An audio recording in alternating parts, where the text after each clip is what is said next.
ఏదైతే ఈయన మాట మాటకి నందిని నందిని నందిని అని మాట్లాడుతున్నాడు కదా, ఆ నందిని ఆవు నెయ్యి ప్యాకెట్లో ఎంత అమ్ముతున్నారు మార్కెట్లో?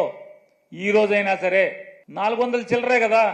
కొట్లోళ్ళకి కమిషన్ ఇచ్చి, ఏజెంట్లకు కమిషన్ ఇచ్చి, C&F స్టాకిస్ట్ ఎవరైతే జిల్లాల స్టాకిస్ట్ ఉంటారో వాళ్ళకి కమిషన్ ఇచ్చి, ప్యాకింగ్ ఖర్చు, మార్కెటింగ్ ఖర్చు, అడ్వర్టైజ్మెంట్ ఖర్చు, ఆ నందిని వాడమని చెప్పని పబ్లిసిటీ చేసిన సినిమా యాక్టర్లకు ఖర్చు, ఇన్ని ఖర్చులు కలిపి 400 చిల్లరకు అమ్ముతుంటే ఏ ఖర్చు, ఏ పబ్లిసిటీ, ఏమీ ప్యాకింగ్ కానీ ఏమీ లేకుండా బల్క్గా లారీలో ట్యాంకర్లో పోసేది తక్కువకు వస్తా రాదా?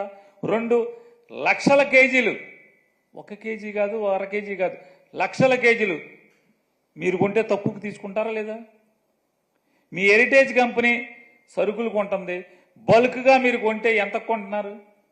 మీ హెరిటేజ్ ఆవుని 400 చిల్లరకు అమ్ముతున్నారు.